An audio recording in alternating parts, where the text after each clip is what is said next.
So, welcome everybody. Aloha. Aloha. So, on behalf of St. Sophia's Ukrainian Greek Catholic Mission and the Ukrainian Cultural Center of the Pacific, we'd like to extend a warm welcome to you. Privet. Aloha to all of you for joining us in our special celebration tonight. So, my name is Tim Dunn. I'm in the Mission Institute, St. Nicholas of Parkey's Diaconate Formation Program currently, as part of the effort to establish the Holy Wisdom mission known as St. Sophia here on the island of Oahu. So we're honored to welcome the esteemed St. Stephen's Puerto Ukrainian Greek Catholic Choir from Calgary, Canada. And we also have the choir and choral group with us, and they participated in our carol sing-along last night, and they join us tonight also for the performance. And to the students and teachers, you had a good week at St. Anthony's Retreat Center, and we usually learn what you learned. We want to learn what you learned, so we look forward to it. In a minute here, turning it over to Father Abbot Damian. Your dedication to preserving our sacred tradition inspires us all, and we hope you all come back for another retreat in a year or two. So. And we'd like to extend our heartfelt welcome to the clergy present, Father Abbot Damian, Father Abbot Ambrose, Father Sergius, and I'd say a special thanks to the local bishop here, Bishop Larry Silver. He's been in support of our mission, and so he kept up his personal collection of over 300 plus antiquities for you all to look at also. So thank you for coming, and at this point, I'd like to turn it over to Abbot Father Damian.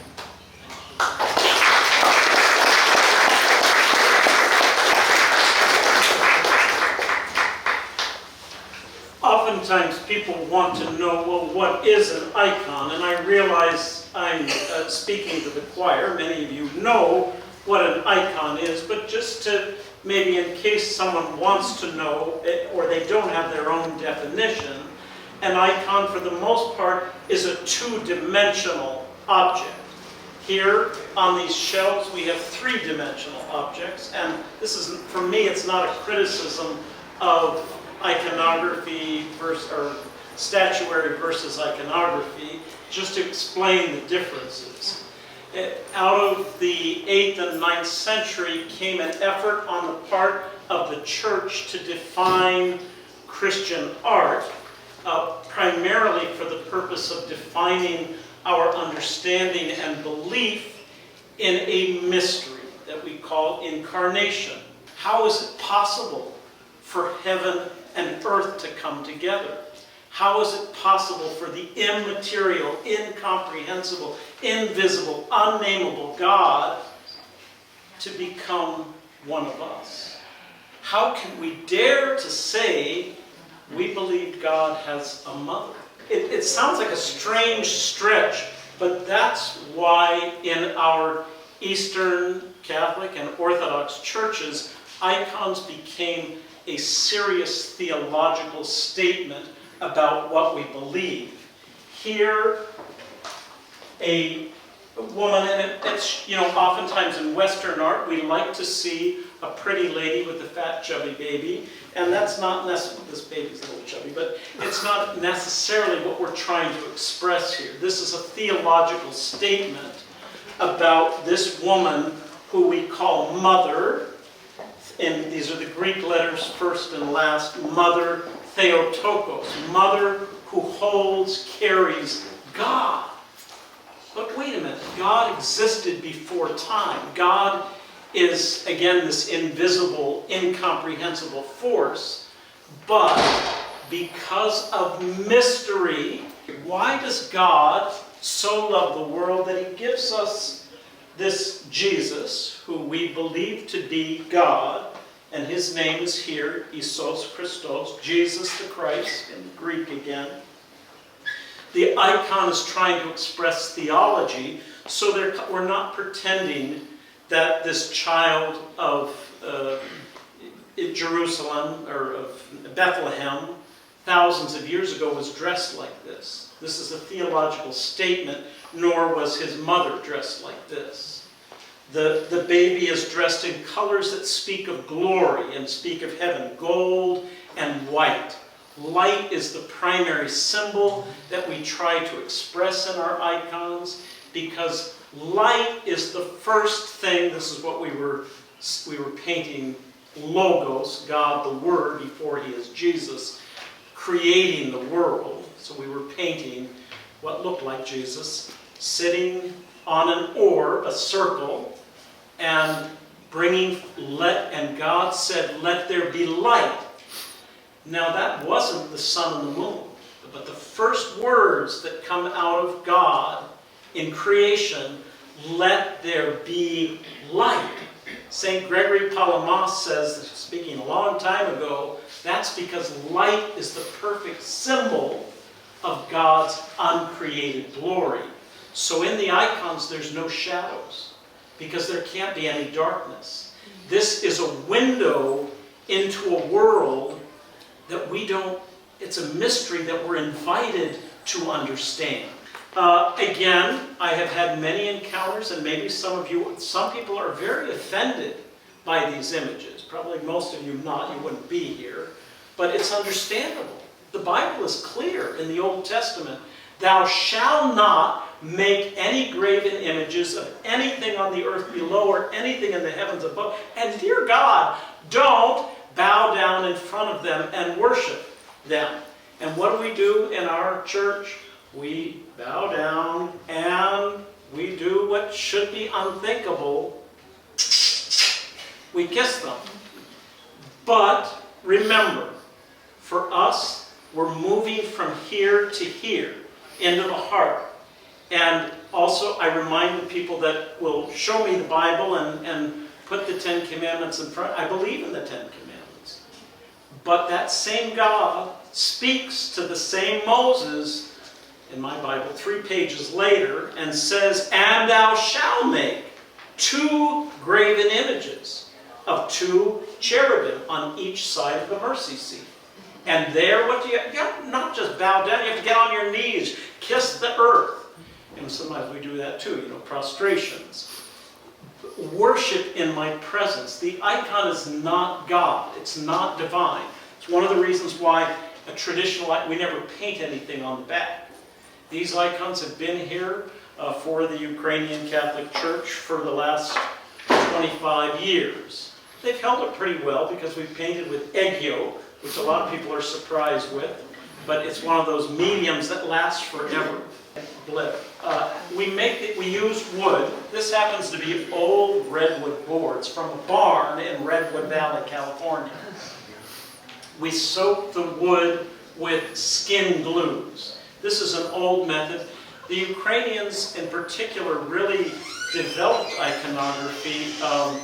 The Greeks brought Christianity to Rus, Ukraine.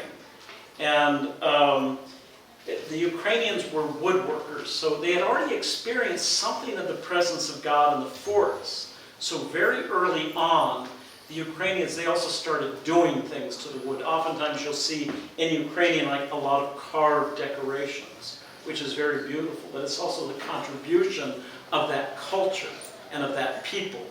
The wood is then soaked with glue because the glue helps, especially in a place like this. This is 25 years old in Hawaii.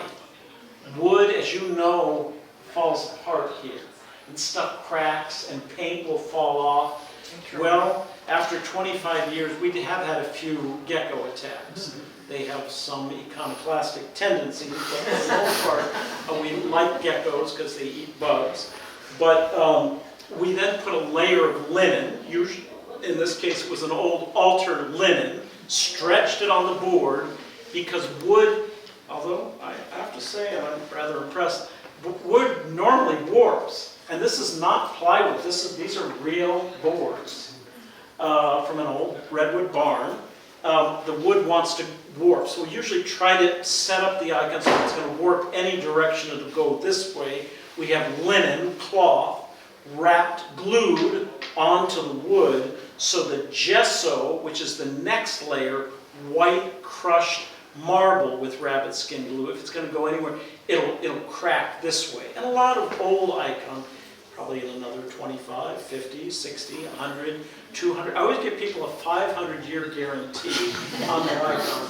But they don't always last that long if you have geckos as pets. But as the wood warps, the gesso will move with it because the linen will hold the gesso in place.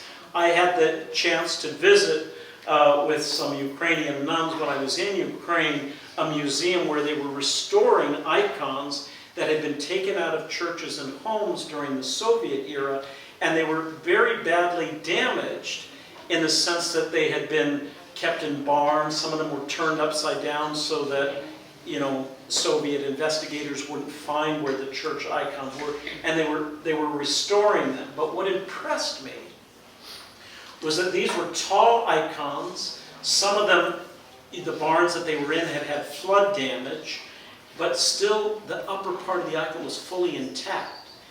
Then after the gesso, the first thing we put down is the image. We etch in the image with scratching tools.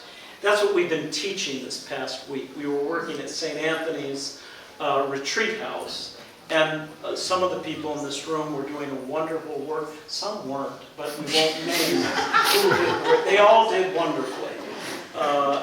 They etched in the image, and then we mixed egg yolk from chickens. And understand, right at the moment, as of today, it's hard to get. It's a good thing we have the icon. They're all out of chicken eggs. I guess their chickens are, the bird flu or something is going around. So if you can't get chickens tomorrow, you can't get egg yolk tomorrow for breakfast or the next day, it's just because there's a problem. But we painted with egg yolk. We had enough egg yolks to get through the process. And then we add natural colors. This, as I said, is a clay, yellow ochre. The red is red ochre, red oxide, Indian red. I usually, in this case, started with a deep red, then we worked up to a cadmium red, which has metals in it.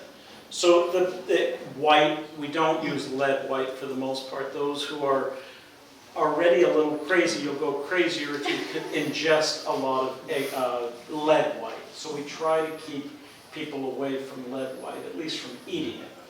And then lots of other colors. Then at the very end, normally we use an oil varnish called Olifa, but I have been using more recently just beeswax mixed with lavender oil. And the main thing is you just want something, especially here in Hawaii, something that's going to prevent water damage or gecko attacks. So that's how we make the. Where's the gold come from? And the gold is, you get from, it's gold leaf. So this has all been gold leafed, and the gold is in pretty good shape for 25, 27, whatever many years it is. And that, we first put a layer of clay down, and then traditionally you breathe into the clay because we follow this process of Genesis. In the beginning, when God created, he took clay and breathed. And so you take a deep breath. Now we have a few people that couldn't breathe very well in our class, so we breathed for them, or we took it away from them and just put some glue on it and had them slap real thin gold on top of that. Do you want to mention about the prayer initially? Thank you. So before we start painting, we usually make the sign of the cross with our paintbrush. We just take a puddle of color, usually Prussian blue and burnt sienna, but it could be any color. We just make a cross. And then I ask to pray for somebody. Pray for, one of the rules is you pray for the people you hate. Pray for the, what?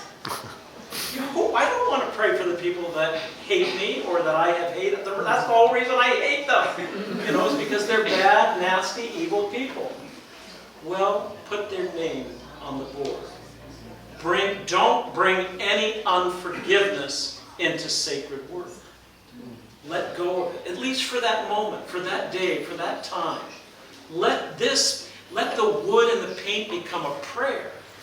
And that's why when we stand before the icons, whoever painted them, We don't know who painted the Everone icon, and now all we have, the original icon was destroyed, and the man who took it around was murdered, and all we have now is the print. Wow.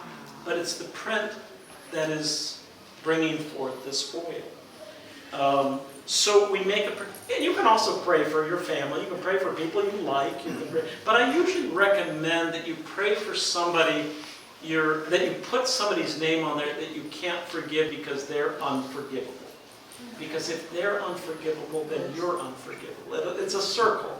So you want to make sure you're not holding on to crud when you're painting, doing this holy work. I oftentimes also caution students not to paint the name of somebody that's sitting next to them or near them, lest they say, or just paint it real fast and then puddle all over. But the notion of putting on, we call it chaos, is following Genesis. The first thing that God creates is light, but the Spirit hovered above the waters. So it looks like a pool of water on top of the board. Practically what it does is it seals the gesso. The gesso is a very porous material. And again, we know that nothing lasts forever. Not even some of you. And we're all going, none of you, we're all going to biologically disintegrate. The brothers in my monastery hate that word because I use it almost in every sermon. Just be aware we are all biologically disintegrating. So too will the icon. But for the most part, we're using material that won't have, a lifetime guarantee here in Hawaii is 25 years, and it's probably less than that. For shingles, for certain, car paint, 25 years. Some of you are expired. So, not you, Leilani, but some of the others in this room may be expired. Some of those that are over 25. So we want the icon to speak of eternity, so that's one of the reasons why iconographers throughout the last couple of hundreds and hundreds of years have been very careful in how they make the icon, the wood that they use. But I have to say it's a little frustrating. When I first went to see Our Lady of Everone, the church was just a storefront in downtown Honolulu, and I was a little frustrated because a miracle was coming out of a picture mounted onto a board, and I'm thinking, all the work that we put into painting these icons, and they get a miracle out of a photograph painted on a board. So, any other questions?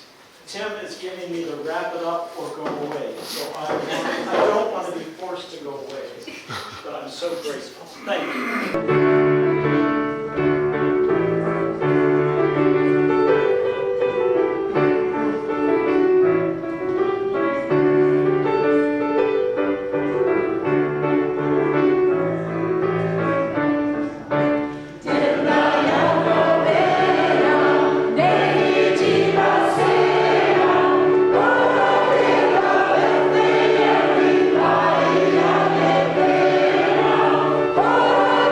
Oh,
use linen anymore. I use muslin for two reasons. One, it's cheaper,